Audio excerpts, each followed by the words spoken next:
Dat heb ik nooit meer van mijn leven meegemaakt op die manier. Ik ben bijna gestikt. Festivalen. Wij zijn er gek op. Als echte festivalgangers zijn we er al op vele geweest. Voor de muziek, de artiest, om jezelf te kunnen zijn. Te dansen, alles te vergeten of het er helemaal uit te gooien. Die verslaving begon ooit bij de eerste. Die ene waarbij je het gevoel had, dit is het. Nu snap ik het. Het feest waarvan je terugkwam en dacht, dit wil ik elke week. Dit is de eerste keer. Ik weet nog wel goed, ik zat toen nog op de middelbare school. En ik was een van de weinigen die ineens een heel erg subgenretje muziek aan het luisteren was. Dat was hardstyle toen.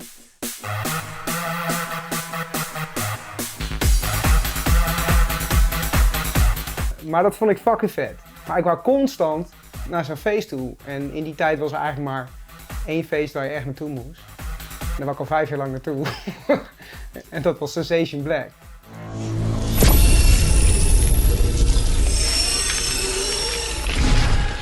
Everything fades to black.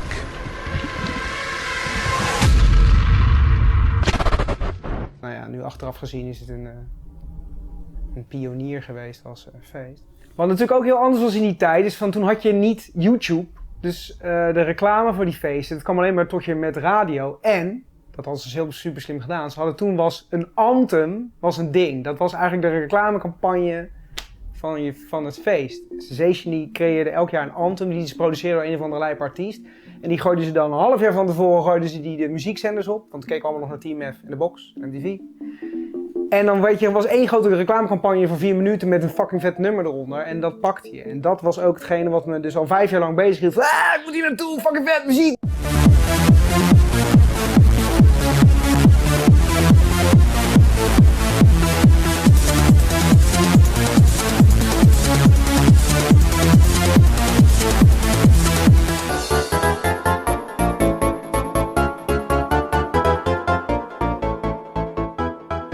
Kon alsmaar niet, want ik moest 18 zijn om daar naartoe te kunnen. En, ik was helemaal hartstikke bang dat als je dan te jong was, dat je er dan niet in mocht. En toen moest je €60 betalen om binnen te komen, dus dat gokje ging je niet wagen. Dus in 2005 was het eindelijk zover en mocht ik eindelijk naar Sensation toe. Dus daar begon het eigenlijk. In die tijd was het natuurlijk ook bijzonder, toen kocht je je kaarten niet online. Nee, dan deed je nog, ik denk heel veel mensen kennen het niet eens meer. Dus een free recordje op moest je naartoe. Dus ik moest op de dag van verkoop moest ik voor de deur liggen om een kaartje te krijgen. Nou, ik helemaal blij naar huis met mijn kartonnetje waarop stond dat ik naar binnen mocht. En uiteindelijk op de dag zelf gingen we dan dat stadion in. En het was natuurlijk in toen Amsterdam Arena. En ik weet nog, ik was toen nog nooit in een voetbalstadion geweest. Ja, wel eens hier om de hoek bij zo'n gewoon kleine voetbalclubje natuurlijk, maar niet in een groot stadion. En in die tijd had je dat die feesten, die legden alles vast op dvd's. En die had ik trouwens ook allemaal. Ik keek al jaren naar al die dvd's. Ik kende heel die Megamix, dat is een ding die ze die avond doen. Die kende ik allemaal uit mijn kop. Die maakte ik ook na trouwens, want toen draaide ik al. Ik had in mijn hoofd een hele voorstelling gemaakt van hoe het dan zou zijn als je voor het eerst dan daar naar binnen liep. En wij lopen met een groep vrienden, waren met z'n 4, gingen we naar binnen. Het eerste wat ik zei, nou het is een stuk kleiner dan op tv. Dat viel eigenlijk ineens hartstikke tegen, het was helemaal niet groot. En we waren veel te vroeg natuurlijk, want we waren reet enthousiast. Dus ik heb 1,5 uur op de tribune gezeten voordat het begon. En dan hoorde je alleen maar bliepjes en tuutjes en af en toe een plop. En dan dacht je, dan begint het. En dan begon het weer niet. En dan ging het door tot klokslag. Na 10 uur zal het geweest zijn, denk ik. System check sequence will start in 5. Snoerharde knallen, echt allemaal van die, dan begon het en ging die bulderende stem af van Sensation, weet je wel. En toen dacht ik van, fuck, ik ben er gewoon.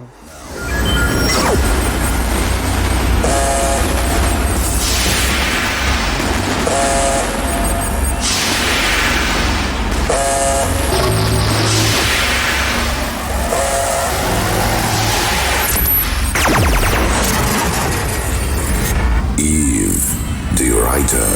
Yves de Writer. Gaan we overigens ook apart kleding gaan uitzoeken. Want je moest natuurlijk, voor dit dan moest ik specifiek zwart. Ik moest alleen maar zwart aan hebben. Dus ik heb de hele V&D leeg gekocht. Ik heb echt het lelijkste shirt aangehad ooit, kan ik je vertellen. Dat is echt... Ik ga kijken of ik nog een foto heb, die plakken we erin, maar dat is echt verschrikkelijk. Dat is echt verschrikkelijk. Iets met kleur, dat is echt verschrikkelijk. Hummerskieken, dat stond erop. In letters, hummerskieken, voor de rest was ik helemaal zwart. Ja, ik weet echt belachelijk. Ook als je dat ziet, als je die foto's van toen nog toeziet, ben je echt een pikkie, jongen. Echt super jong. En er was één artiest, The Prophet. En die man die draait nog steeds, die kent hem vast wel. Maar die had één nummer en daar was ik helemaal weg van. Dat nummer heette Shizzle My Dizzle. En die draaide ook op die avond en toen was hij eindelijk begonnen. En ik heb mij een uur lang lopen verheugen op het feit dat hij misschien zou draaien. Nou, het werd beter nog dan dat. Hij had er een edit van. En het stukje wat ik zo vet vond, in plaats van dat maar 10 seconden duurde dat gewoon 2,5 minuut. Hij had het helemaal uitgerekt tot en met. Ik stond alleen te schreeuwen en te doen, want ja, daar kwam ik voor. Dus eigenlijk werd ik dubbel getrakteerd. Dat was fucking vet.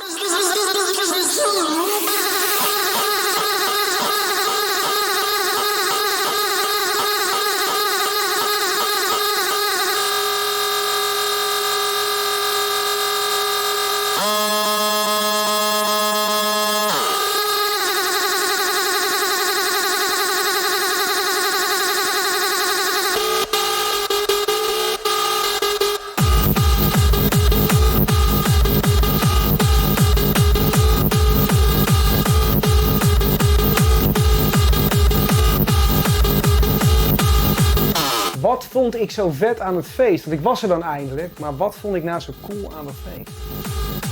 Nou, buiten het feit dat ik er eindelijk was en iedereen zwart samenhorigheidsgevoel. Dat was absurd, weet je. Dat werkt natuurlijk extra goed aan, want iedereen had hetzelfde kleurtje aan. Dus je was in één keer onderdeel van een groep. Ondanks dat ik niemand kende daar, behalve die 3 vrienden waarmee ik was.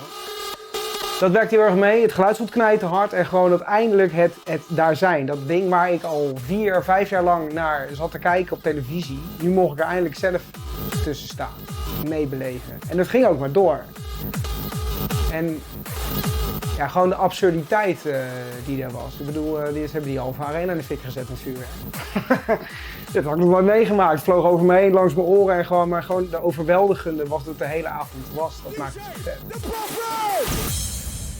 Ook een hoogtepunt was natuurlijk de megamix. The Mega Mix. Dat is het midden van de avond. Dat deden ze elk jaar. Doen ze een half uur lang alles gecoördineerd. Dan is er geen DJ, dan is er gewoon alleen maar muziek. En dan is het gewoon een half uur lang klopt de hele show omtrent die muziek. Nou, dat was weergaloos. Daar was ook ergens in het midden, er gingen al die CO2-kanonnen af. Dat heb ik nooit meer van mijn leven meegemaakt op die manier. Ik ben bijna gestikt. Echt, mijn hele bek zat vol met confetti en alleen maar rook. Dat was, je zult het ook wel zien in de beelden. Ik stond ergens in het midden tussen zo'n straal. Nou, geloof me, ik wist niet meer waar ik was. Echt een tering hoor. We are supposed to be in control. Feel it.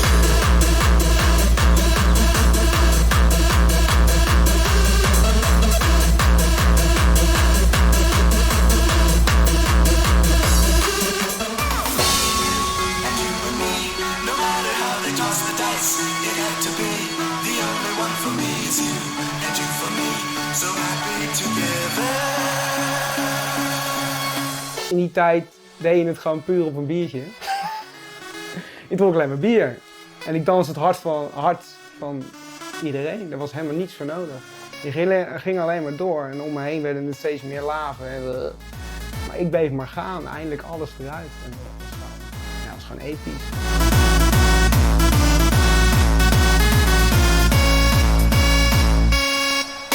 Later op de avond was de artiest Deepak en die startte met een drummer. Deepak. Yeah! What up, y'all? Sensation! En die gingen dus eerst live drummen en dan met hardcore en mixen. Dat was echt heel cool.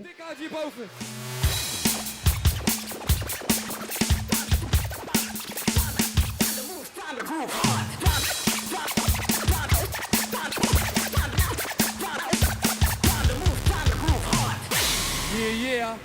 And it goes a little something like this. Johnny. Cool. trouwens opvallend met wat nu veel minder is dan toen. En dat vond ik toen dus ook heel cool. Dat je echt het gevoel had dat iedereen daar wel echt was om los te gaan. Dus er waren, voor mijn idee toen, weinig mensen die daar alleen maar waren om het zijn. Snap je? Gewoon van, ik moet hier dan maar zijn. En nee, echt wel, echt met z'n allen dat hele feest tot het einde volhouden. En wat heel cool is, dat je de hele nacht doorgaat. Dus als je binnenkomt in die arena is het licht. En dan wordt het donker. En als je er dan uitgaat is het weer licht. Dus je ziet het ook weer licht worden in dat voetbalstadion.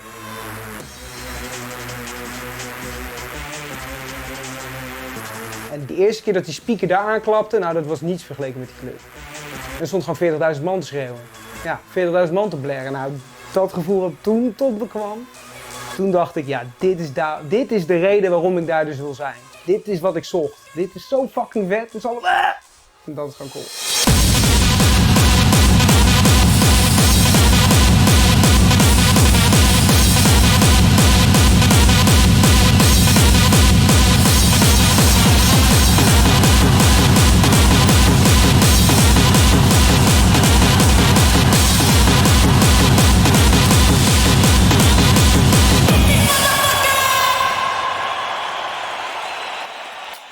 Waarom we nu geen hardstyle content meer zien op festivalgangers.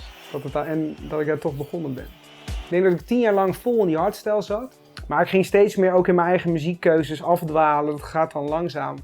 Nou, ik ging weer melodieuzer. Op een gegeven moment kwam die dirty house en die clubhouse en die tech house kwam erbij. En toen werd eigenlijk het spectrum te breed. En het hangt ook af van, ja, het is een soort pad ook in je leven. Hè?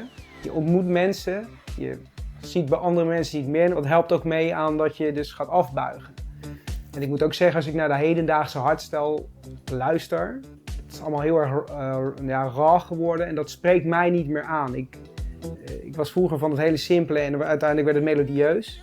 En dat melodieuze merk ik dat dat steeds meer op de achtergrond aan het verdwijnen is. Dus eigenlijk is hardstyle niet meer mijn plek om te zijn en geniet ik ineens meer alleen maar van bliepjes en toetjes en moet het allemaal techie zijn. Ja, ik weet niet, je wordt volwassen of zo en dan veranderen de dingen. En ik houd het ook niet meer vol. Als in, ik vind het niet meer 8 uur lang leuk. Dus ik vind hardstyle heel vet, maar niet meer 8 uur. Toen kon ik daar non-stop 12 uur doen en dat heb ik nu niet meer. Nu denk ik na 1 artiest, 2 artiesten van 2 uur, denk ik ja, nou weet ik het wel. Kom, we gaan dan. Dan vind ik het wel heel vet, maar dan is het ook genoeg. En dat heb ik met die andere muziek dus nu weer niet, maar ongetwijfeld over 5 jaar dan luisteren we weer naar iets anders. Ja, dat is het denk ik. Waarom we het niet zien. Maar neem me nog een keer mee naar Defcon en dan maak ik gewoon een video voor je en dan vind ik het ook vet. Ja, snap je? Ik weet zeker dat ik het weer cool vind, maar het is niet meer zoals vroeger. Maar dat is gewoon ouder worden en nieuwe dingen ontdekken. Dat hoort erbij. Ik denk ook iedereen die jong is, die dit ziet en die zich over 10 jaar terugkijkt naar diegene die toen was. Een grote kans dat je dan ook niet, dat je het nog wel cool vindt, maar dat je er niet meer helemaal in zit zoals toen. Dat verandert gewoon. Kijk ook niet meer dezelfde tekenfilmseries als vroeger, toch? Hè?